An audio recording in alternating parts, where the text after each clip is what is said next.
Halo teman-teman, perkenalkan nama saya Morris Edward Ditambah dengan NIM 057, Stike Santo Elizabeth Medan, jurusan S1 Keperawatan tingkat 2. Nah, di video kali ini saya akan menjelaskan tentang konsep kesehatan spiritual.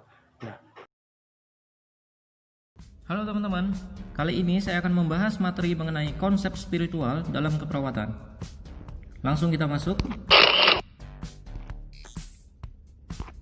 Pendahuluannya, perawat sebagai tenaga kesehatan yang profesional mempunyai kesempatan paling besar untuk memberikan suatu pelayanan kesehatan, khususnya pelayanan asuhan keperawatan yang komprehensif, dengan membantu klien dalam memenuhi kebutuhan dasar yang holistik.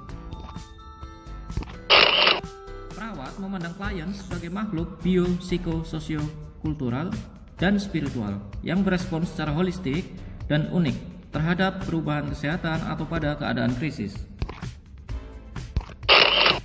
Perawat berupaya untuk membantu memenuhi kebutuhan spiritual klien sebagai bagian dari kebutuhan menyeluruh klien, antara lain dengan memfasilitasi pemenuhan kebutuhan spiritual klien, walaupun perawat dan klien mempunyai keyakinan spiritual yang berbeda. Menurut Stoll 1989 menguraikan bahwa spiritualitas sebagai konsep dua dimensi. Yang pertama yaitu dimensi vertikal, yaitu suatu hubungan dengan Tuhan atau yang maha tinggi yang menuntun kehidupan seseorang. Sedangkan dimensi horizontal yaitu suatu hubungan seseorang dengan diri sendiri, dengan orang lain, dan dengan lingkungan. Menurut Carson 1989, kebutuhan spiritual adalah suatu kebutuhan untuk mempertahankan atau mengembalikan keyakinan dan memenuhi kewajiban agama, serta kebutuhan untuk mendapatkan maaf atau pengampunan, mencintai, menjalin hubungan penuh rasa percaya dengan Tuhan. Karakteristik spiritualitas dalam kesehatan. Yang pertama yaitu hubungan dengan diri sendiri, hubungan dengan alam, hubungan dengan orang lain, hubungan dengan ketuhanan. Keterkaitan antara spiritualitas, kesehatan, dan sakit.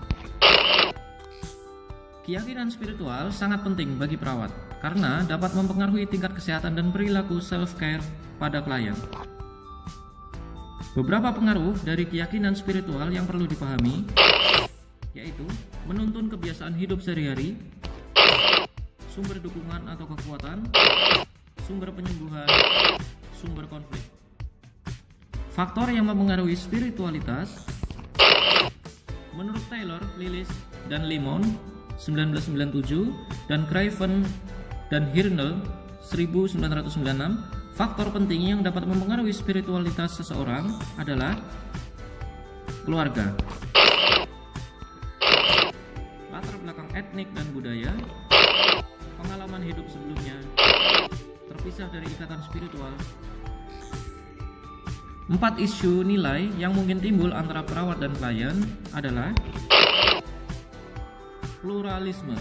Perawat dan klien menganut kepercayaan dengan spektrum yang luas. Fear.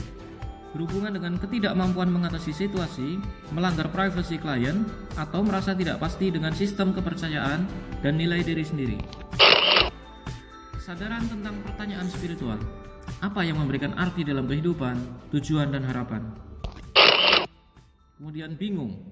Bingung terjadi karena ada perbedaan antara agama dan konsep spiritual. Perawat sebagai contoh peran atau role model. Setiap manusia mempunyai 3 kebutuhan spiritual yang sama, yaitu kebutuhan akan arti dan tujuan hidup, kebutuhan dalam mencintai dan berhubungan, serta kebutuhan untuk mendapatkan pengampunan. Baik, untuk referensinya dari Hidayat Alimul 2004 dan Murwani Arita 2008. Baik, sekian materi singkat yang dapat saya sampaikan. Mudah-mudahan dapat bermanfaat. Sampai jumpa di materi berikutnya.